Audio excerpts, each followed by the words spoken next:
आपको तशद्दुद, आपको लाशें, आपको खून, आपकी माहों को चीख पुकार, एहतजाज, हड़ताल, लापता अफराद, हर चीज आपको नजर आएगी। जब माशरे में ईजानी कैफियत होती है तो आपको जनाबे वाला खुशी और खुशबख्ती नजर नहीं आती। और अगर किसी ने बलोचिस्तान के इन माओ बहनों की चीख पुकार, बलोचिस्तान की तकलीफ मुश्किलात को खत्म करना है, तो बलोचिस्तान के अंदर अगर रिकंसिलिएशन का प्रोसेस शुरू करना है, जो सक्सेसफुल मॉडल है बलोचिस्तान में इंसानी हकूक की पामाली से लेकर बलोचिस्तान में बदहमनी, बेरोजगारी, गुर्बत में इजाफा, बिजली की नापैदी, गैस की नापैदी, बलूचिस्तान में सड़कों का ना होना, बलूचिस्तान में इंडस्ट्रियल डेवलपमेंट, सबका बराह रास्त ताल्लुक अमन अमान से। जो बलूचिस्तान के दगरगुन सूरत हाल है, जहां पर तमाम इदारे, मैं तो ये कहता हूं कि हुक्मरानी से लेकर हमारे इंतजामी, सियासी, अदालती, माशरती, माशी तमाम पहलुओं में बलूचिस्तान दिन ब दिन पीछे चला जा रहा है। हाल में हम सब की यही ख्वाहिश और कोशिश होती है कि बलूचिस्तान के जो गंभीर मसाइल हैं वो हल होने चाहिए। बलूचिस्तान में जो इस वक्त हालात हैं, बलूचिस्तान में इंसानी हकूक की पामाली से लेकर बलूचिस्तान में बदहमनी, बेरोजगारी, गुर्बत में इजाफा, बिजली की नापैदी, गैस की नापैदी, बलूचिस्तान में सड़कों का ना होना, बलूचिस्तान में इंडस्ट्रियल डेवलपमेंट, सबका बराह रास्त ताल्लुक अमन अमान से। जनाब वाला, मैं एक तहरीक पेश करना चाहता हूँ, उसके लिए आपकी इजाज़त चाहिए, ताकि कम अज़ कम जो है हम इस बलूचिस्तान के अंदर जो हमारी असम्बली है वो एक अमल को जो है बाकायदा तौर पर उसकी हिमायत करे। कैसी तहरीक? मैं कायदा 180 के तहत तहरीक पेश करता हूँ कि झैल करारदाद को पेश करने की बाबत कायदा नंबर 103 के लवाजमात को मुअत्तल किया जाए। ओके, तहरीक पेश हुई, आया तहरीक मंजूर की जाए? मंजूर।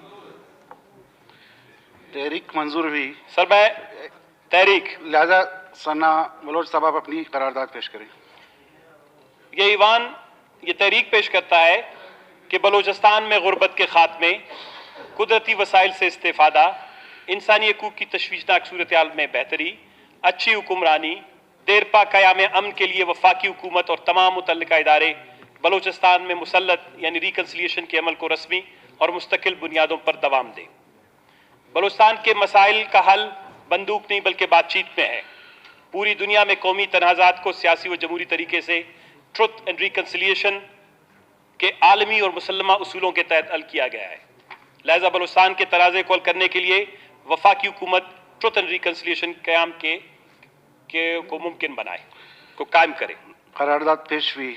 एडमिसिबिलिटी पे आता हूँ। जनाब वाला, आपको ये इल्म है कि आज का अगर आप अखबार, क्योंकि बलूचिस्तान में डॉन अखबार एक दिन बाद में आता है, आज का अगर डॉन अखबार आज उठा के देख लें, क्योंकि आज वाला तो आपको कल मिलेगा, यानी मैं कल वाला अखबार देखे, उसमें एक खबर आई है कि 70 साल पहले की खबर, 70 years ago।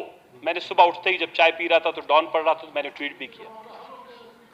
एक मिनट की करारदाद निपटाई, उसके बाद फिर सब्र करें, ये भी संजीदा मसला है, सब्र करें। तो जनाब वाला, उसमें लिखा हुआ था 70 years ago। उसमें मोहम्मद अली जिन्ना साहब की सिब्बी में एक तकरीर का हवाला है, जिसमें वो आए और उन्होंने बलूचिस्तान के लिए कौंसिल की तश्कील की है। जब मैं वो खबर पढ़ रहा था तो मुझे ऐसे लग रहा था जैसे उन्होंने कोई आज किसी में सिब्बी में कोई ये बात कर रहा है कि बलूचिस्तान की गुर्बत, बलूचिस्तान की पसमानदगी, बलूचिस्तान में खराब हुक्मरानी, बलूचिस्तान के जो है मसाइल, बलूचिस्तान के लोगों को कौमी इदारे में शामिल करना, इन तमाम चीज़ों के हवाले से दिया गया था। और ये आज के अखबार में कि लिहाजा बलूचिस्तान के हवाले से एक कौंसिल की तश्कील की जाएगी जो बलूचिस्तान को जो है मामलात को वो आगे बढ़ाए और वो पाकिस्तान के दीगर शहरियों के बराबर है। या आप अंदाजा करें 70 साल पहले की बात है। आज हर असम्बली में जब हम बैठते हैं, मेरे जो संजीदा दोस्त अभी बात कर रहे हैं बिजली का, बिजली, पानी, ये सारे इन मामलात से मुतल्लिक हैं। बिजली है, पानी है, गैस है, रोजगार है, सड़कें हैं, इंसानी वसाइल की तरक्की है, इंसानी ह्यूमन रिसोर्स डेवलपमेंट है, सब मुंसलिक हैं जनाबे वाला एक पुरअमन माशरे के साथ। और आज जो बलूचिस्तान के अंदर जो सूरत हाल है, जो बलूचिस्तान के दगरगुन सूरत हाल है, जहां पर तमाम इदारे, मैं तो ये कहता हूं कि हुक्मरानी से लेकर हमारे इंतजामी, सियासी, अदालती, माशरती, माशी तमाम पहलुओं में बलूचिस्तान दिन ब दिन पीछे चला जा रहा है। और इस दगरगुन सूरत हाल में आपको तशद्दुद, आपको लाशें, आपको खून, आपकी माहों को चीख पुकार, एहतजाज, हड़ताल, लापता अफराद, हर चीज आपको नजर आएगी। जब माशरे में ईजानी कैफियत होती है तो आपको जनाबे वाला खुशी और खुशबख्ती नजर नहीं आती।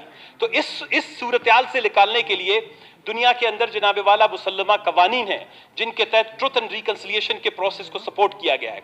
ये मेरे पास एक लिस्ट है, ये नहीं है कि दुनिया के कोई गरीब मुल्कों में सिर्फ ट्रुथ एंड रिकंसिलिएशन कमीशन होता है। अमेरिका से लेकर, ऑस्ट्रेलिया से लेकर, ऑस्ट्रिया से लेकर, कांगो से लेकर, नमीबिया से लेकर, नाइजीरिया से लेकर, अल्जीरिया से लेकर, सिरेलियोन से लेकर, ताहद्दे के आप इंडोनेशिया के आचे से लेकर, कंबोडिया से लेकर, आप कोलंबिया से लेकर, अर्जेंटाइन से लेकर, दुनिया के किसी भी मुल्क का नाम लें, आपको जनाबे वाला यही मिलेगा कि जिन मुल्कों ने तरक्की की है उन्होंने रिकंसिलिएशन का प्रोसेस अपनाया है। रिकंसिलिएशन क्या है?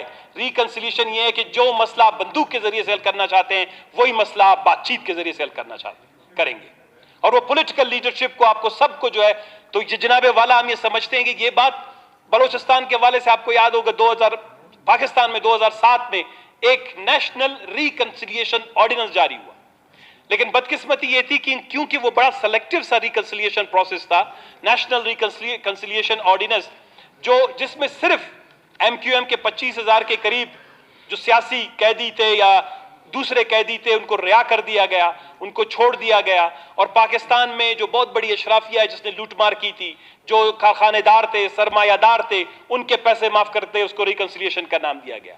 बलोचिस्तान में दौलत का नहीं है, बलोचिस्तान में माफी पैसों का और बैंकों का नहीं है, बलोचिस्तान में क्रिमिनलाइजेशन नहीं है, बलोचिस्तान के अंदर एक पॉलिटिकल प्रॉब्लम है।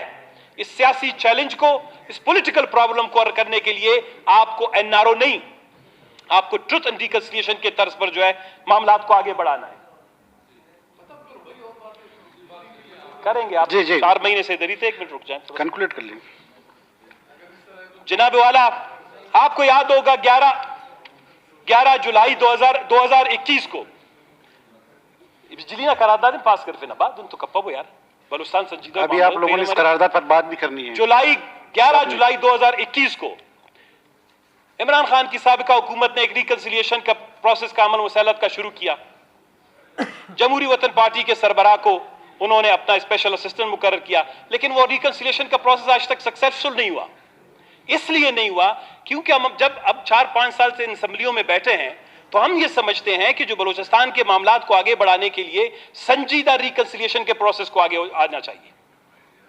मेरी जिस तरह बहन ने बात की, पार्लिमानी कमीशन नहीं, ट्रुथ एंड रिकंसिलिएशन कमीशन मुसल्लमा उसूल, इंटरनेशनल प्रिंसिपल्स के तहत। मैं आपको नेल्सन मंडेला का एक कोट पढ़ के सुनाऊंगा तो आप अंदाजा लगा रहे हो कि रिकंसिलिएशन का प्रोसेस होता क्या है।